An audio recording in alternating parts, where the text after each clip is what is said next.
તો નમસ્કાર મિત્રો, આજે તારીખ 2 ઓગસ્ટ 2026 અને વાર થયો છે રવિવાર।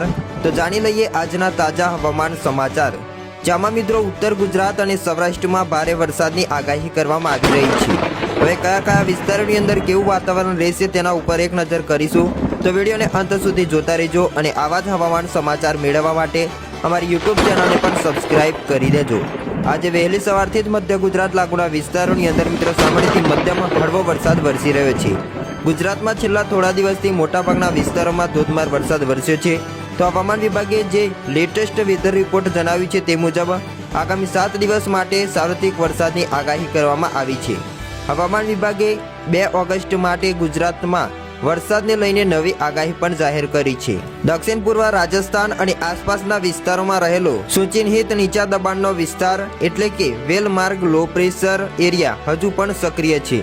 આ સિસ્ટમ આગામી 24 કલાક દરમિયાન પશ્ચિમ ઉત્તર પશ્ચિમ તરફ આગળ ધીમે ધીમે વધશે અને નબળી પડવા લાગશે તેવી શક્યતાઓ વ્યક્ત કરવામાં આવી રહી છે। તેની અસરના હેઠળ ઉત્તર ગુજરાત, દક્ષિણ ગુજરાત અને સૌરાષ્ટ્ર કચ્છના અનેક વિસ્તારોમાં વરસાદી માહોલ રહેશે તેવી પણ શક્યતાઓ વ્યક્ત કરી છે। હવામાન વિભાગે જણાવ્યું છે ચોમાસાનો ટ્રફ દક્ષિણ પૂર્વ રાજસ્થાનથી બાંદા, દેહરી, માલદા થઈને મણિપુર સુધી વિસ્તરેલો છે। સાથે જ દક્ષિણ પશ્ચિમ રાજસ્થાનથી ઉત્તર પૂર્વ બિહાર સુધી ટ્રફ પણ સક્રિય છે। દક્ષિણ ગુજરાતથી કેરળ સુધી ઓફ ટ્રફ યથાવત છે, જેના કારણે ગુજરાતમાં ભેજનું પ્રમાણ વધારે રહેશે અને વરસાદ માટે અનુકૂળ પરિસ્થિતિ સર્જાશે। આજે આ જિલ્લાઓમાં મિત્રો ભારે વરસાદની આગાહી કરી છે, જેમાં આઈએમડી અનુસાર આજે 2 ઓગસ્ટના રોજ અને રવિવારના રોજ ઉત્તર ગુજરાતનું બનાસકાંઠા, વાવ-થરાદ વિસ્તાર, પાટણ, મહેસાણા અને સાબરકાંઠા જિલ્લાઓમાં અલગ અલગ સ્થળોએ ભારે વરસાદ પડી શકે છે। આ ઉપરાંત સૌરાષ્ટ્ર કચ્છના સુરેન્દ્રનગર હોય, મોરબી અને કચ્છ જિલ્લાઓમાં પણ ભારે વરસાદની શક્યતાઓ વ્યક્ત કરી છે। રાજ્યના મોટાભાગના વિસ્તારોમાં વરસાદી માહોલ જોવા મળ્યો છે।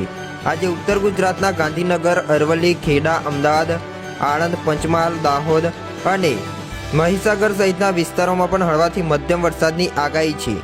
આ સાથે વડોદરા, છોટાઉદેપુર, નર્મદા, ભરૂચ, સુરત, તાપી, ડાંગ, નવસારી, વલસાડ તેમજ દમણ અને દાદરાનગર હવેલીમાં પણ છૂટાછવાયા સ્થળોએ વરસાદની સંભાવનાઓ છે। સૌરાષ્ટ્ર કચ્છના રાજકોટ હોય, જામનગર, પોરબંદર, જૂનાગઢ, અમરેલી, ભાવનગર, દ્વારકા, ગીર સોમનાથ, બોટાદ, કચ્છ અને દીવમાં પણ હળવાથી મધ્યમ વરસાદની આગાહી આપવામાં આવી છે। વીજળી અને ભારે પવનની ચેતવણી પણ આપવામાં આવી છે। હવામાન વિભાગે રાજ્યના તમામ જિલ્લાઓમાં વરસાદ દરમિયાન વીજળી પડવાની અને 40થી લઈને 50 કિલોમીટરની ઝડપે પવન ફૂંકાય તેવી પણ શક્યતાઓ વ્યક્ત કરી છે। તેથી ખુલ્લા મેદાનોમાં રહેવાનું ટાળવું જોઈએ, વૃક્ષો નીચે આશરો ન લેવો અને માછીમારો તેમજ ખેડૂતોને જરૂરી સાવચેતી રાખવાની સલાહ પણ આપવામાં આવી છે। બાકી મિત્રો, આજે તમારા વિસ્તારોની અંદર વરસાદી વાતાવરણ છે કે પછી વાદળછાયું વાતાવરણ છે, અમને કોમેન્ટમાં જણાવજો।